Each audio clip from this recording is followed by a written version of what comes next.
அவளது கண்களுக்கு முன்னே தன் திருமண நாள் வந்து போனது. நவீனுடன் 7 அடி எடுத்து வைத்தபோது அவள் எத்தனையோ கனவுகளை கண்டிருந்தாள். நவீனும் அவளை அளவு கடந்து நேசித்தான். இருவரின் உலகமும் ஒருவருக்குள் ஒருவராக அடங்கியிருந்தது. ஆனால் அவளது மாமியார் கோமதி அவர்களுக்கு சாரதாவை கண்டாலே பிடிக்காது. சாரதா ஒரு அனாதை. அவளது சித்தியும் சித்தப்பாவும் தான் அவளை வளர்த்தார்கள். நவீன் அவளை காதலித்து திருமணம் செய்து கொண்டான். ஆனால் கோமதி அவர்களின் கணக்குப்படி அவரது மகன் லட்சத்தில் ஒருவன். அவனுக்கு சாரதா போன்ற அனாதை பெண் தகுதியானவள் இல்லை. அவரது எண்ணப்படி நவீனுக்கு இன்னும் அதிகமாக படித்த, இன்னும் பணக்கார, இன்னும் அழகான பெண் கிடைத்திருக்க வேண்டும். எந்த கெட்ட நேரத்தில் உன்னை இந்த வீட்டு மருமகளாக்க ஒத்துக்கிட்டேனோ தெரியவில்லை. என் புத்தி கெட்டு போச்சு என்று அவர் அடிக்கடி சாரதாவை ஏசுவார். சாரதா எல்லாவற்றையும் அமைதியாக சகித்து கொண்டாள். ஒரு நாள் எல்லாம் சரியாகிவிடும், அத்தையின் கோபமும் தணிந்துவிடும் என்று அவள் நினைத்தாள். பிறகு அவர்கள் வாழ்க்கையில் ராகுல் வந்தான். ஒரு சிறிய உயிர் அவர்களின் அன்பிற்கு ஒரு புதிய அர்த்தத்தை கொடுத்தது. சாரதாவின் முழு உலகமும் இப்போது ராகுலை சுற்றியே சுழலத் தொடங்கியது. அவள் ராகுலை குளிப்பாட்டுவாள், ஊட்டி விடுவாள், அவனோடு விளையாடுவாள். நவீன் அவர்கள் இருவரையும் சந்தோஷமாக பார்த்து புன்னகைப்பான். ஆனால் கோமதி அவர்களின் நடந்து கொள்ளும் முறையில் எந்த மாற்றமும் வரவில்லை. உனக்கு என்ன தெரியுமடி? அழகும் இல்லை, அறிவும் இல்லை, என் மகனோட வாழ்க்கையை பாழாக்கிட்ட. அவர் வாயிலிருந்து வரும் இந்த வார்த்தைகள் சாரதாவின் இதயத்தில் தினமும் அம்புகளை போல குத்தின. ஆரம்பத்தில் நவீன் அவளுக்கு ஆதரவாக இருந்தான். தன் தாயிடம் போராடினான். ஆனால் மெல்ல மெல்ல அவனும் மாறத் தொடங்கினான்.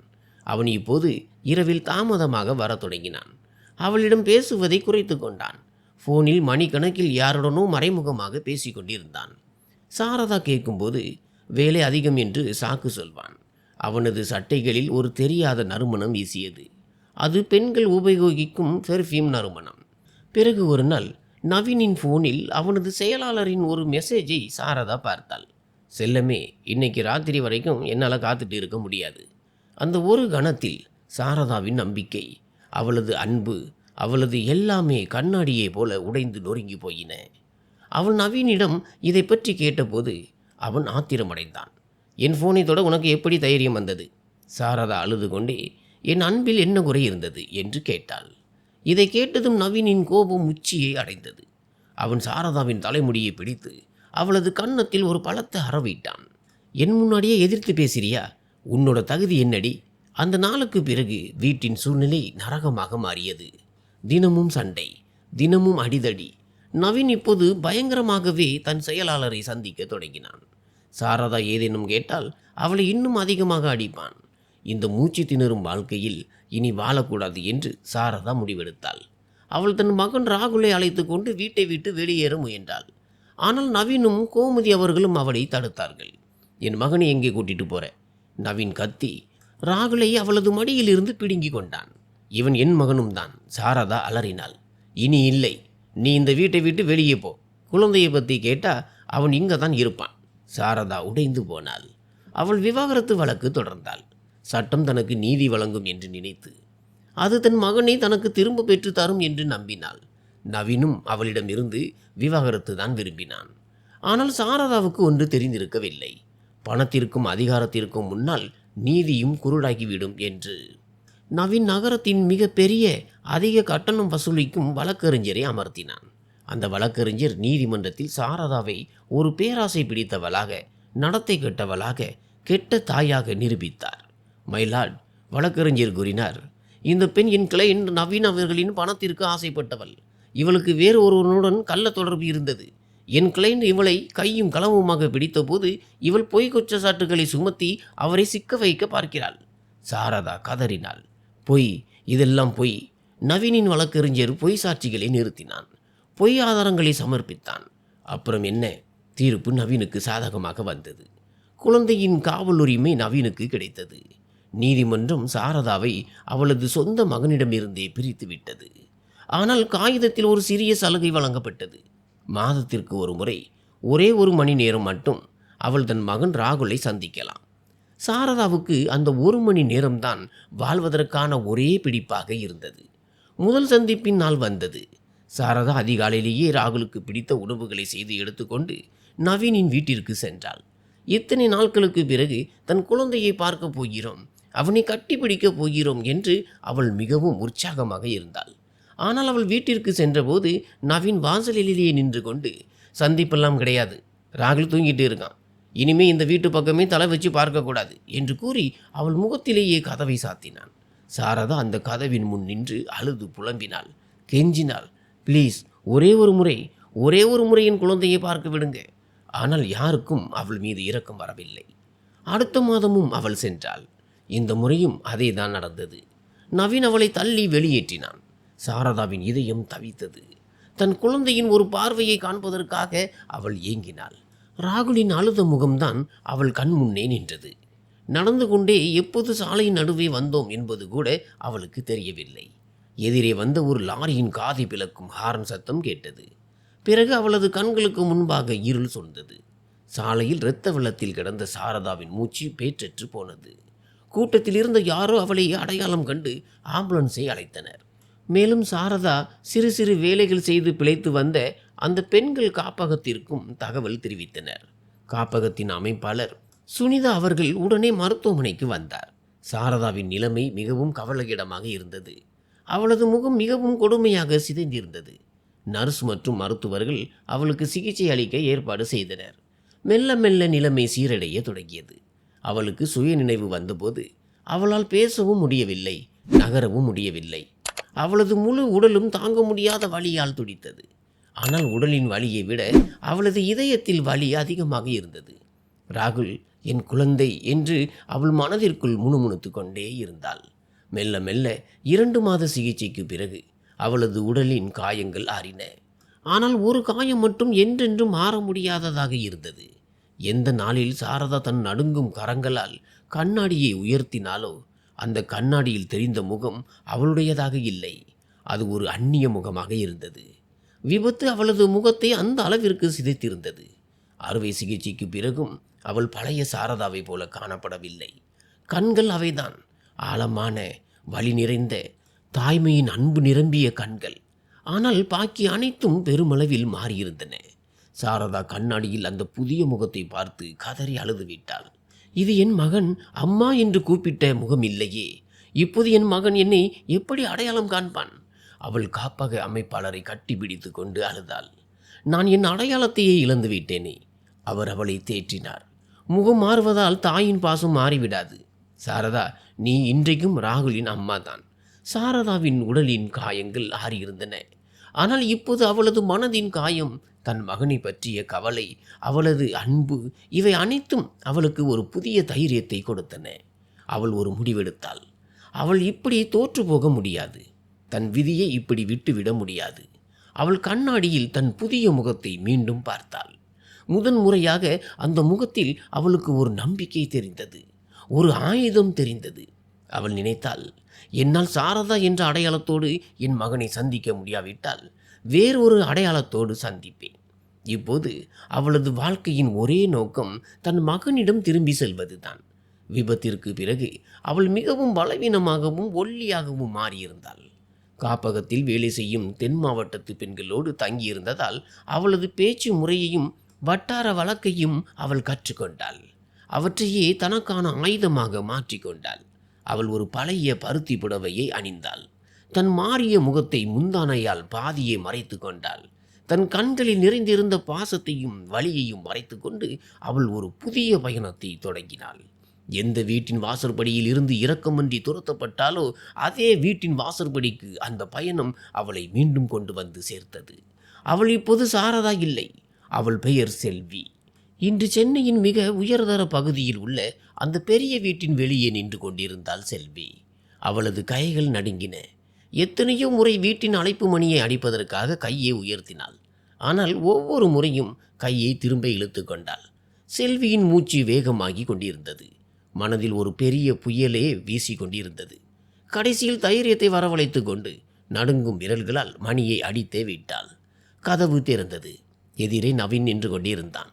கோட் சூட் அணிந்து, முகத்தில் அகந்தையோடும் கண்களில் அதிகாரத்தோடும் அவன் அவளை மேலிருந்து கீழ் வரை அருவருப்பான பார்வையால் பார்த்து கடுமையான குரலில் கேட்டான், யார் நீ? என்ன வேணும்? அவனை கண்டதும் செல்வியின் மூச்சு இன்னும் வேகமானது.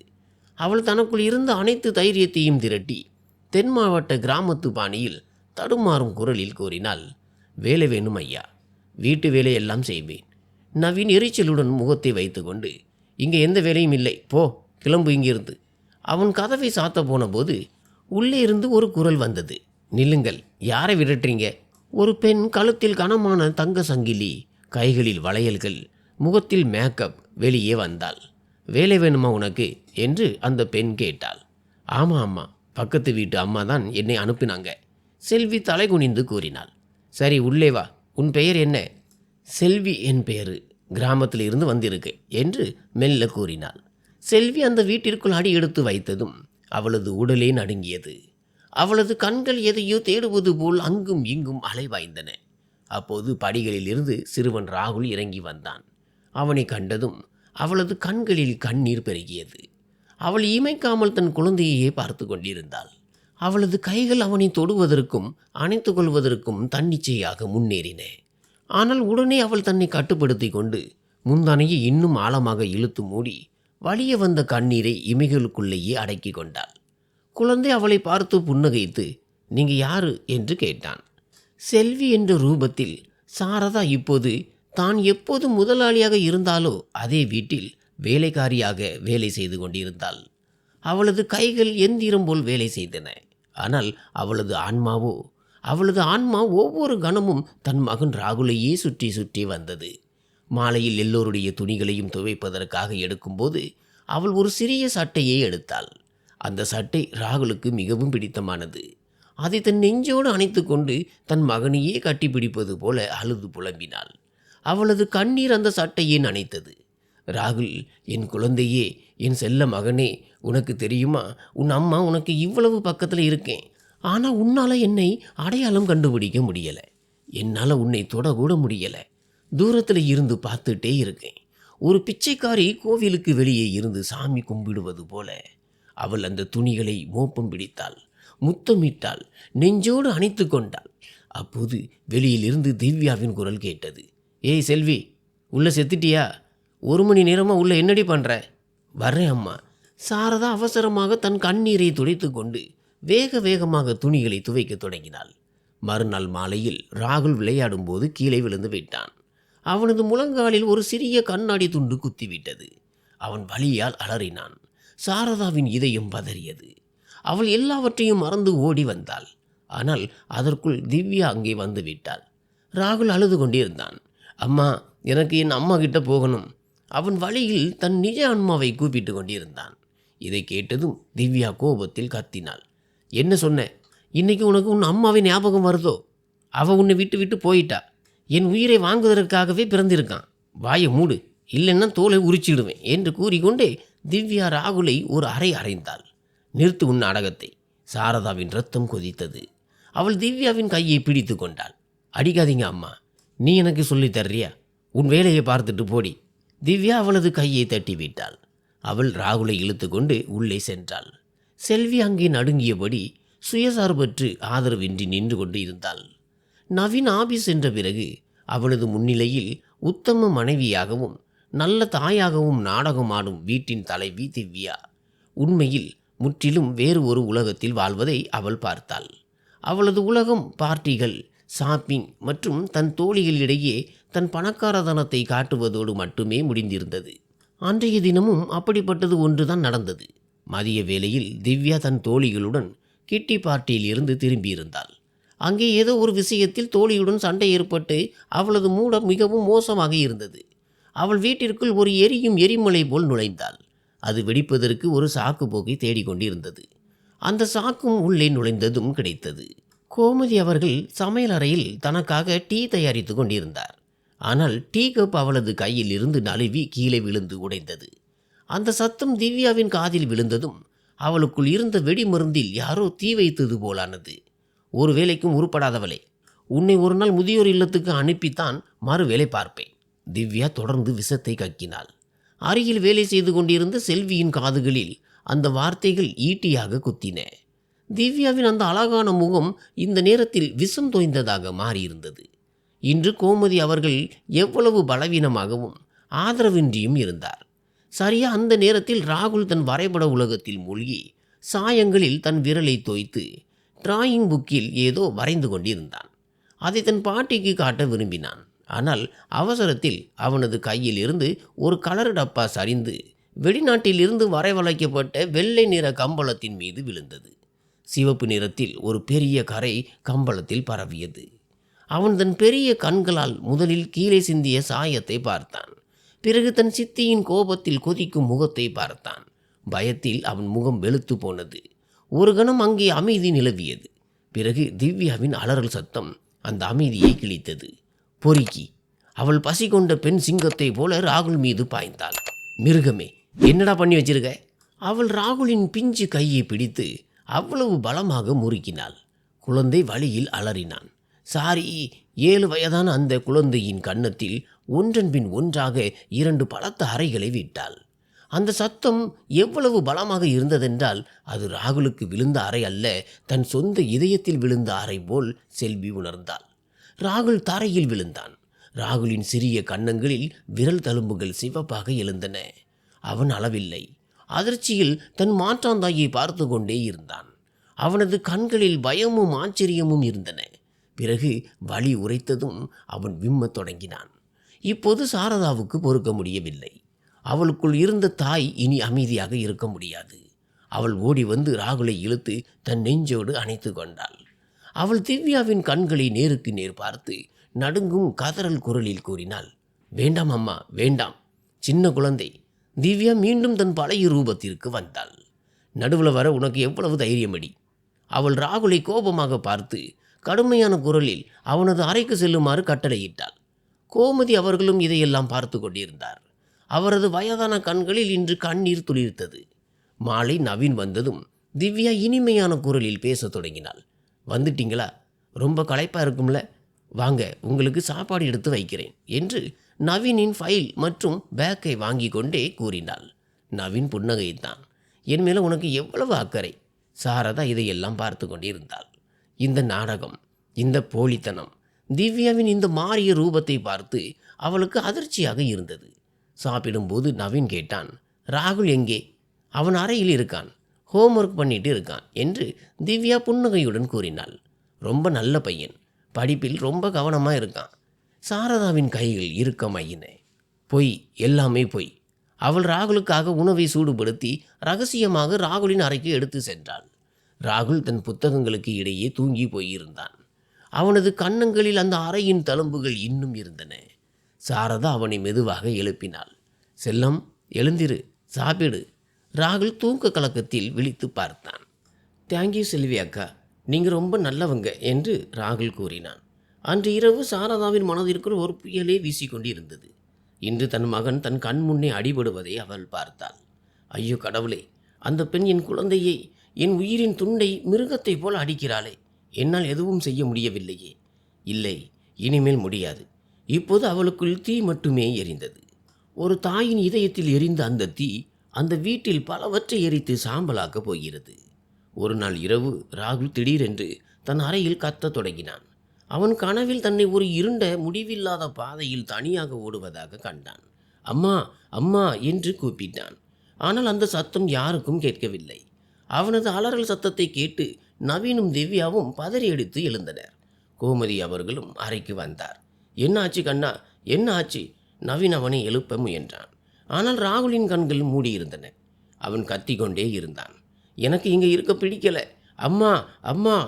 தூக்கம் கெட்ட கடுப்பில் இருந்த திவ்யா நவீனுக்கு காட்டுவதற்காக அன்பாக நடிப்பது போல், ராகுல் செல்லம், இங்கே பாரு, நான் இங்கே தான் இருக்கேன், உன்னோட அம்மா என்று ராகுலை தொட முயன்றாள். ஆனால் ராகுல் அவளது கையை தட்டிவிட்டான். இல்லை, நீ கெட்டவ, நீ என் அம்மாவே இல்லை. அவன் இன்னும் சத்தமாக அழத் தொடங்கினான். திவ்யாவின் முகம் வெறுப்பால் நிறைந்தது. இவன் தொண்டையை நெரித்து என்றென்றைக்கும் தூங்க வைத்து விடலாம் போல இருக்கிறதே என்று மனதிற்குள் நினைத்தாள். கோமதி அவர்கள் தன் பேரனின் தலையை தடவி கொடுத்தார். அமைதியாயிரு என் செல்லமே, பாட்டி இங்கே தான் இருக்கேன் பாரு. ஆனால் ராகுலின் அழுகை நிற்கவில்லை.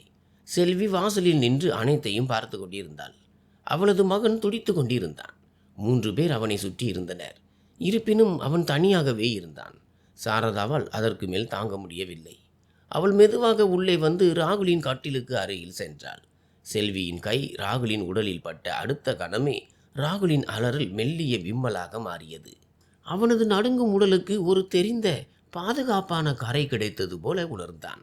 செல்வி அவனை தன் மடியில் தூக்கி வைத்து கொண்டாள். அது அதே தொடுதல், அதே மடி, அதே வாசனை. ராகுலின் பிஞ்சு இதயம் எதை தேடியதோ அது கிடைத்தது. அவனது ஆன்மா தன் தாயை அடையாளம் கண்டு கொண்டது. ராகுல் தன் கண்களை திறந்து செல்வியை பார்த்தான். பிறகு தன் தலையை அவளது முந்தானையில் மறைத்து கொண்டான். செல்வியின் கண்களில் இருந்து கண்ணீர் பெருக்கெடுத்து ஓடியது. இந்த உணர்விற்காகத்தானே அவள் உயிரோடு இருந்தாள். அவள் மெதுவாக ராகுலின் முதுகை அன்போடு வருடி கொடுத்தாள். ராகுல் அமைதியானான், முற்றிலும் அமைதியானான். அவன் தன் தாயின் மடியில் அவளது இதய துடிப்பை கேட்டபடியே நிம்மதியாக தூங்கி போனான். அறையில் நின்று கொண்டிருந்த நவீன், திவ்யா, கோமதி அவர்கள் மூவரும் அதிர்ச்சியில் உறைந்து போயினர். அவர்கள் தங்கள் கண்களையே நம்ப முடியவில்லை. மூவராலும் சேர்ந்து சமாதானப்படுத்த முடியாத குழந்தையை இந்த சாதாரண வேலைக்காரி தன் மடியில் தூக்கியதும் தூங்க வைத்து விட்டாளே. நவீன் தன் மனைவி திவ்யாவை பார்த்தான். பிறகு அந்த வேலைக்காரியை பார்த்தான். அவளது மடியில் வந்ததும் தன் குழந்தையின் முகத்தில் நிம்மதி வந்திருந்தது. கோமதி அவர்களின் கண்களில் கண்ணீர் துளிர்த்தது. அவருக்கு தன் மூத்த மருமகள் சாரதாவின் ஞாபகம் வந்தது. அவளும் இப்படித்தானே ராகுலை தன் மடியில் போட்டு அமைதிப்படுத்துவாள். இந்த சாதாரண பெண்ணிடம் அப்படியே என் சாரதாவின் தாய்மை இருக்கிறது என்று மெல்ல முணுமுணுத்தார். அதற்கு பிறகு ராகுல் சந்தோஷமாக இருக்க தொடங்கினான். அவன் செல்வியின் நிழலாகவே மாறிப்போனான். அவள் எங்கே சென்றாலும் ராகுல் ஒரு சிறு பறவையைப் போல அவள் பின்னாலேயே சுற்றினான். அவனுக்கு உணவு செல்வி அக்காவின் கையால் மட்டுமே சாப்பிட வேண்டும். அவனுக்கு கதைகள் செல்வி அக்காவிடம் மட்டுமே கேட்க வேண்டும். இரவில் தூங்கும்போது கூட தன் சிறிய பிடிக்குள் செல்வியின் புடவை முந்தானையை பிடித்து கொண்டு தூங்குவான். இங்கே செல்வியோ தன் அடையாளம் வெளிப்பட்டு விடுமோ என்ற பயத்துடனே ஒவ்வொரு கணமும் வாழ்ந்தாள். அந்த நாளும் வெகு தொலைவில் இல்லை. ஒரு நாள் திவ்யா நவீனுக்காக பிடித்த கேசரி செய்து கொண்டிருந்தாள். ஆனால் குங்குமப்பூ கிடைக்கவில்லை. எங்கே வைத்தேன் என்று கடுப்பானாள். என்ன வேணும் அம்மா? அது குங்குமப்பூ கிடைக்கல. திவ்யா எரிச்சலுடன் தேடிக்கொண்டிருந்தாள். அப்போது செல்வி யோசிக்காமல் அந்த டிராயரில் கையை விட்டு மூளையில் இருந்த குங்குமப்பூ டப்பாவை எடுத்து அவளிடம் கொடுத்தாள். இந்தாங்க அம்மா என்று டப்பாவை நீட்டினாள். ஒரு கணம் சமையல் அறையில் அமைதி நிலவியது. திவ்யா முதலில் டப்பாவை பார்த்தாள். பிறகு செல்வியின் முகத்தை பார்த்தாள். அவளது கண்கள் சந்தேகத்தில் சுருங்கின. இது இங்கே தான் இருக்குன்னு உனக்கு எப்படி தெரியும் என்று திவ்யா கேட்டாள். அந்த கணமே செல்விற்கு தான் செய்த தவறு புரிந்தது. அவளது இதயம் வேகமாக துடித்தது. அவளது கை கால்கள் நடுங்கின. அது அம்மா, அன்னைக்கு சுத்தம் பண்ணும்போது பார்த்தேன் என்று நாக்கு தடுமாறினாள். அவளது கண்கள் விலகின. ஆனால் திவ்யா சந்தேக பார்வையுடன் அவளையே முறைத்து பார்த்தாள். ராகுலின் பள்ளியில் ஆண்டு விழா நாள். அவன் சிறிய வேஷ்டியும் குருதாவும் அணிய வேண்டும். ஆனால் அவசரத்தில் ராகுலின் புதிய வேஷ்டி அருகில் இருந்த நாற்காலியின் ஆணியில் மாட்டிக்கொண்டது. ஒரு சத்தத்துடன் நடுவில் கிழிந்து போனது. என் வேஷ்டி கிழிஞ்சிடுச்சு என்று அவன் அழுது புலம்பினான். நவீன் பதற்றமடைந்தான். ஐயோ, இது எப்படி ஆச்சு? திவ்யா ஏதாச்சும் பண்ணு, இன்னும் அரை மணி நேரத்தில் பள்ளிக்கு போகணும் என்று நவீன் கூறினான். திவ்யா எரிச்சல் அடைந்தாள். நான் என்ன பண்ணுறது? அவனை பள்ளிக்கு அனுப்பாதீங்க என்று அலட்சியமாக கூறி தன் அறைக்கு திரும்பினாள். அப்போது செல்வி முன்னே வந்தாள். தாங்க செல்லம். அவள் தரையில் அமர்ந்து ஊசி நூலால் வேஷ்டியை தைக்க தொடங்கினாள். அவளது விரல்கள் ஒரு திறமையான கலைஞரை போல வேலை செய்தன. 5 நிமிடங்களில் வேஷ்டி புதியது போல மாறியது. தேங்க்யூ செல்வி அக்கா, நீங்கள் தான் ரொம்ப நல்லவங்க என்று ராகுல் மகிழ்ச்சியுடன் கத்தினான். மதியம் ராகுல் பள்ளியில் இருந்து திரும்பிய போது அவனது முகம் சிவந்திருந்தது. கண்கள் கனத்திருந்தன. அவன் தன் சித்தி திவ்யாவை பார்த்தான். ஆனால் பயத்தில் எதுவும் சொல்லவில்லை. அமைதியாக செல்வியிடம் சென்றான். செல்வி அக்கா, தலை வலிக்குது. செல்வி அவனது காய்ச்சலை பார்த்ததும் சிறிது நேரத்தில் குளிர்ந்த நீரில் துணியை நனைத்து அவனது நெற்றியில் வைக்க தொடங்கினாள். ராகுல் தன் விரல்களால் செல்வியின் கையை இறுக்கமாக பிடித்து கொண்டான். நீங்கள் என்னை விட்டு போகக்கூடாது. செல்வியின் கண்கள் கலங்கின. போக மாட்டேன் கண்ணா, இங்கேயே தான் இருப்பேன். மாலையில் நவீன் வீட்டிற்கு வந்ததும் திவ்யாவிடம் கேட்டான். ராகுல் எங்கே? இங்கே எங்கேயாச்சும் விளையாடிட்டு இருப்பான் என்று திவ்யா நிமிர்ந்து பார்க்காமல் கூறினாள். நவீன் அடுத்த அறைக்குள் எட்டி பார்த்தான். அங்கே கண்ட காட்சியால் அவனது இரத்தம் கொதித்தது. ராகுல் சோபாவில் காய்ச்சலில் படுத்து கிடந்தான். திவ்யா திவ்யா திவ்யா வெளியே வந்தாள். என்ன ஆச்சு? ஏன் கத்துறீங்க? ராகுலுக்கு மதியத்தில் இருந்து காய்ச்சல் இருக்கு, உனக்கு தெரிய கூட இல்லையா? நவீனின் கோபம் வெடித்தது. நீ அவனுக்கு அம்மாவா இல்லையா? திவ்யாவின் முகம் வெளுத்து போனது. எனக்கு எனக்கு தெரியாது, அவன் என்கிட்ட சொல்லலை. பாரு, நீ செய்ய வேண்டிய வேலையை செல்வி பண்ணிட்டு இருக்கா. ஒரு வேலைக்காரி என் மகன் மேலே அவனோட அம்மாவை விட அதிக அக்கறை காட்டுறா. நவீனின் ஏச்சி திவ்யாவிற்கு அவமான தீயை மூட்டியது. அது இரவு முழுவதும் எரிந்து கொண்டிருந்தது. அவள் காயமடைந்த நாகத்தை போல பதற்றத்துடன் இருந்தாள். நவீன் எப்போது வெளியே செல்வான், தன் விஷத்தை கக்கலாம் என்று சந்தர்ப்பத்திற்காக காத்திருந்தாள். மறுநாள் காலை ராகுல் ஹாலில் அமர்ந்து கார்ட்டூன் பார்த்து கொண்டிருந்தான். அவன் தன் உலகத்தில் மூழ்கியிருந்தான். அப்போது திவ்யா அங்கே வந்தாள். அவளது முகம் கோபத்தில் கொதித்து கொண்டிருந்தது. உன்னால மட்டும்தான் நேற்று நான் அவ்வளவு பேச்சு கேட்க வேண்டியதா போயிடுச்சு என்று கூறிக்கொண்டே அந்த சிறுவன் மீது சரமாரியாக அறைகளை விட்டாள். அவன் சத்தமாக அழுது கொண்டே இருந்தான். அருகில் இருந்த சேமிப்பு அறையை சுத்தம் செய்து கொண்டிருந்த செல்வி தன் மகனின் அலறல் சத்தத்தை கேட்டதும் அதிர்ச்சியில் உறைந்து போனாள். அவள் ஓடோடி வெளியே வந்து திரைசீலையின் பின்னால் மறைந்து கொண்டாள். எதிரே இருந்த காட்சி நெஞ்சை பிளப்பதாக இருந்தது. செல்வியின் இதயம் நெஞ்சை விட்டு வெளியே குதிப்பது போல் துடித்தது. அவள் ஓடிப்போய் தன் குழந்தையை அந்த கொடூரமானவளின் பிடியில் இருந்து காப்பாற்ற நினைத்தாள். ஆனால் அவள் தன்னைத்தானே கட்டுப்படுத்தி கொண்டாள். நடுங்கும் கரங்களால் தன் கைபேசியை எடுத்து காணொளி பதிவு செய்ய தொடங்கினாள். திவ்யா ஒரு அறைக்கு போல் அவனுடைய குழந்தையை அடித்து கொண்டிருந்தாள். ஒவ்வொரு அறையும், ஒவ்வொரு அலறலும், ஒவ்வொரு விம்மலும் அவள் தன் நெஞ்சில் கல்லை வைத்து கொண்டு பதிவு செய்து கொண்டிருந்தாள். இது ஒரு தாய்க்கு மிகப்பெரிய அக்னி பரீட்சையாக இருந்தது. அம்மா, பாட்டி என்று அவன் அலறினான். அப்போது கோமதி அவர்கள் வெளியே வந்தார். நடுவில் வராதீர்கள், இல்லையென்றால் உங்களையும் சும்மா விட மாட்டேன் என்று கூறி தன் மாமியாருக்கு தகாத வார்த்தைகளால் திட்டத் தொடங்கினாள். கோமதி அவர்கள் சுவரில் போய் மோதிக்கொண்டார். இதை பார்த்து செல்வியின் கேமரா நடுங்கியது. ஆனால் அவள் பதிவை நிறுத்தவில்லை. திவ்யா மீண்டும் ராகுலை நோக்கி திரும்பினாள். உன் பாட்டியை கூப்பிட உனக்கு எவ்வளவு தைரியம் என்று கூறி அந்த குழந்தையின் முடியை பிடித்து இழுக்க தொடங்கினாள். இப்போது செல்வியின் பொறுமை எல்லை மீறிவிட்டது. ஆதாரமாவது மண்ணாவது, உலகமாவது மண்ணாவது, இந்த நிமிடத்தில் அவள் ஒரு தாய் மட்டுமே.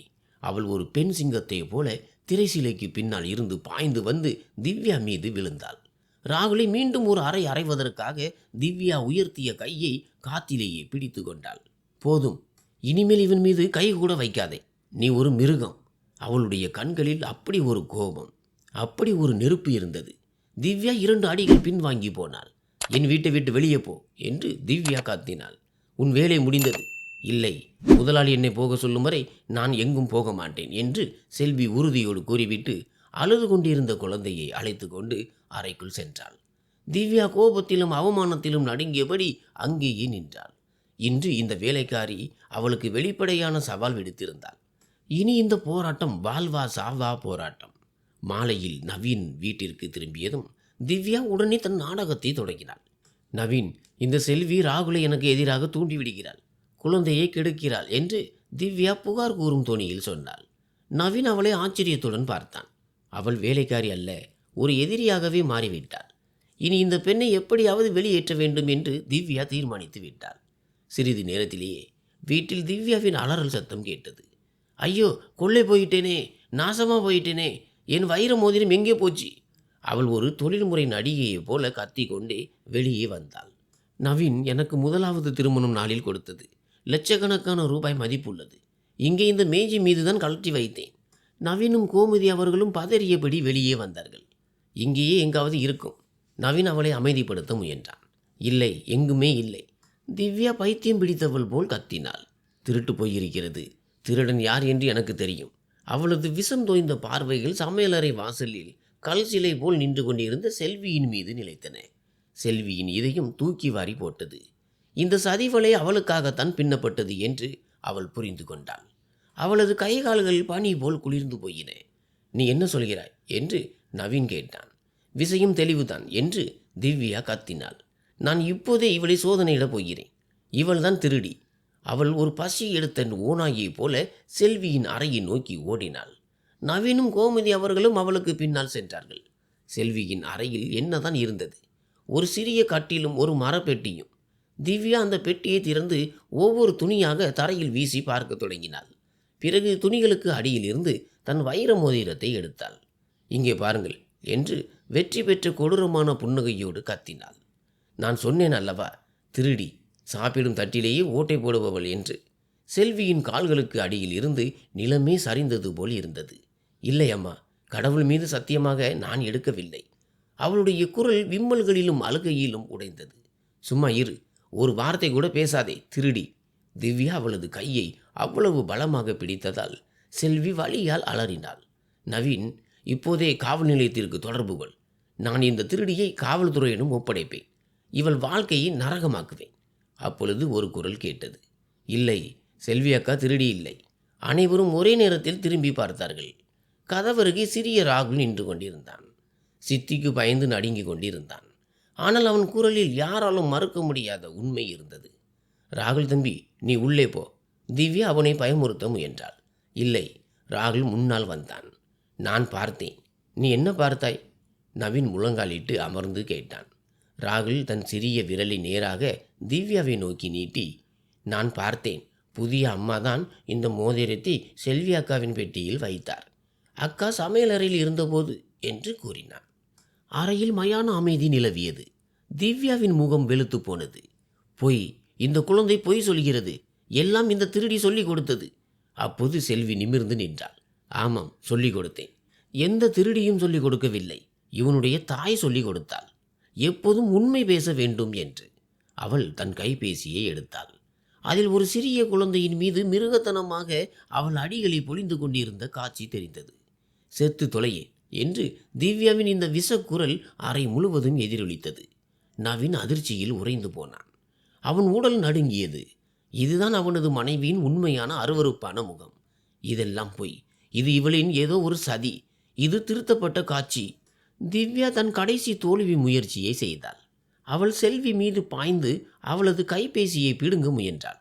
இந்த மோதலில் செல்வியின் முகத்திரை, அவளது புடவை முந்தானை தலையில் இருந்து விலகி தரையில் விழுந்தது. காலம் அப்படியே உறைந்து போனது. அனைவரின் பார்வையும் செல்வியின் முகத்தில் நிலைத்தது. முகம் மாறியிருந்தது. துன்பத்தினாலும் போராட்டத்தினாலும் நிறைந்த வரிகளோடு. ஆனால் கண்கள் அந்த ஆழமான வலி நிறைந்த தாய்மை நிறைந்த கண்கள் அவைதான். அவளது கழுத்தில் அதே பிறைநிலவு போன்ற வடு. கோமதி அவர்களின் கண்களுக்கு முன்னே சாரதா, இந்த வார்த்தை அவளது உதடுகளில் இருந்து ஒரு அலறலாக வெளிவந்தது. ஆமாம் என்று சாரதா கூறினாள். அவளது குரலில் பல வருடங்களாக அடக்கி வைத்த வலி வெடித்து சிதறியது. நான் தான் அந்த துரதிர்ஷ்டசாலி. யாரை நீங்கள் உங்கள் சொந்த வீட்டிலிருந்தே துரத்தி அடித்தீர்களோ. இதுவரை கல் போல் நின்று கொண்டிருந்த கோமதி அவர்கள் நடுங்கும் அடிகளுடன் முன்னால் வந்தார். அவர் சாரதாவுக்கு முன்னால் நின்று பிறகு தன் மருமகளின் கால்களில் போய் விழுந்தார். என்னை மன்னித்து விடு என் குழந்தையே. அவளது குரல் விம்மலில் உடைந்தது. அப்படி சொல்லாதீர்கள். இன்று பல வருடங்களுக்கு பிறகு அவளது வாயிலிருந்து அத்தை என்ற வார்த்தை வந்தது. 2 பெண்களும் ஒருவரை ஒருவர் கட்டிப்பிடித்து கொண்டு கதறி அழுதார்கள். இதை பார்த்த திவ்யாவின் பொறுமை எல்லை மீறியது. வா, என்ன நாடகம் நடக்குது? இப்போ இந்த வீடு என்னுடையது, வெளியே போய் இங்கிருந்து என்று அவள் சாரதாவிடம் கத்தினாள். சாரதா ஒரு பெண் சிங்கத்தை போல கர்ச்சித்தாள். இந்த வீடு என் குழந்தையுடையது. நான் என் குழந்தையை விட்டு எங்கும் போக மாட்டேன். ராகுல் ஓடி வந்து தன் தாயின் கால்களை கட்டி கொண்டான். அம்மா, நீங்கள் திரும்பி வந்துட்டீங்களா? எனக்கு தெரியும், நீங்கள் தான் என் அம்மான்னு. சாரதா குனிந்து தன் மகனை தூக்கி அவனை இறுக்கமாக அணைத்து கொண்டாள். அவளுடைய கண்களில் இப்போது கண்ணீர் இல்லை, மாறாக கனன்றெறியும் தணல் மட்டுமே இருந்தது. அவள் திவ்யாவின் கண்களை நேருக்கு நேராக பார்த்து சொன்னாள், சட்டம் என் குழந்தையின் பாதுகாப்பை எனக்கு தராமல் போயிருக்கலாம். ஆனால் இன்று உலகத்தில் எந்த சக்தியாலும், எந்த சட்டத்தாலும், எந்த சதியாலும் என்னை என் குழந்தையிடமிருந்து பிரிக்க முடியாது. ஒரு முறை நான் தவறு செய்து விட்டேன். சட்டத்தையும் மனித நேயத்தையும் நம்பி என் குழந்தையை விட்டு பிரிந்து சென்று விட்டேன். ஆனால் இனி இல்லை. இனி என் குழந்தையை என்னிடமிருந்து பிரிக்க நினைத்தால் கூட உனது ஆத்மாவே நடுங்கும் அளவுக்கு செய்து விடுவேன். இது சாரதா, நான். முடிவு உன் கையில் இருக்கிறது. அனைவரின் பார்வையும் நவீன் மீது நிலைத்தது. நவீன் தன்னையே தேர்ந்தெடுப்பான் என்று திவ்யா முழுமையாக நம்பினாள். நவீன் திவ்யாவை பார்த்தான். அவன் கண்களில் கண்ணீர் வழிகிறது. நான் ஒரு முறை என் குழந்தையிடமிருந்து அவனது அம்மாவை பிரித்து என் வாழ்க்கையின் மிகப்பெரிய பாவத்தை செய்துவிட்டேன்.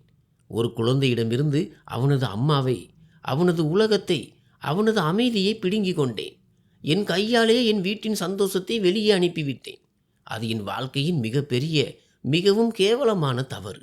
என்னால் நான் இந்த பாவத்தை மீண்டும் செய்ய முடியாது. என் மகனிடமிருந்து அவனது அம்மாவை மீண்டும் என்னால் பிரிக்க முடியாது. அதற்கு நான் எதை இழக்க வேண்டியிருந்தாலும் பரவாயில்லை. திவ்யாவின் கால்கள் நடுங்கின. பிறகு நவீன் சொன்னான், கதவு திறந்திருக்கிறது திவ்யா, நீ போக வேண்டும் என்றால் போகலாம். ஆனால் சாரதா. நவீனின் பலம் முழுவதும் தீர்ந்து போனது போல அவன் அருகில் இருந்த நாற்காலியில் சோர்ந்து உட்கார்ந்தான். அவனது கண்களில் இருந்து மன வருத்தத்தின் கண்ணீர் வழிந்தது. எதிரே நடக்கும் காட்சியை கண்டு வியந்தான். சாரதா தரையில் உட்கார்ந்திருக்க ராகுல் அவள் மடியில் இருந்தான். அவள் அவனை அணைத்து கொண்டிருந்தாள். ஆழமான திருப்தி, ஒரு நிம்மதி இருந்தது. அதை நவீன் பல மாதங்களாக, ஏன் வருடங்களாக பார்த்ததே இல்லை. இத்தனை வருடங்களின் ஏக்கம், இத்தனை வருடங்களின் காத்திருப்பு இன்று முடிவுக்கு வந்திருந்தது. இந்த காட்சியை கண்ட நவீனுக்கு தன் தவறு, தன் பாவம் எவ்வளவு பெரியது என்று உணர்ந்து இதயம் நொறுங்கியது. நண்பர்களே, விவாகரத்து என்பது கணவன் மனைவியின் பிரிவு மட்டுமல்ல. ஒரு விவாகரத்தால் முழு குடும்பமே சிதைந்து போகிறது. இந்த சிதைவில் மிகவும் பாதிக்கப்படுவது அந்த குழந்தைதான். அவனது உலகம் 2 துண்டுகளாக உடைந்து போகிறது. அவனது சிரிப்பு தொலைந்து போகிறது. அவனது குழந்தை பருவம் என்றுமே ஆறாத வடுவுக்கு இரையாகி விடுகிறது. ஏனென்றால் அம்மாவின் அன்பும் அப்பாவின் நிழலும் அரவணைப்பும் இல்லாமல் ஒரு குழந்தை எப்போதும் முழுமை அடைவதில்லை. நண்பர்களே, சாரதா எடுத்த முடிவு சரியானதா? உங்கள் கருத்தை கருத்து பெட்டியில் நிச்சயமாக தெரியப்படுத்துங்கள். மேலும் எங்கள் கதைகளை இந்தியாவின் எந்த நகரத்தில் இருந்து கேட்கிறீர்கள் என்பதையும் சொல்லுங்கள். நன்றி.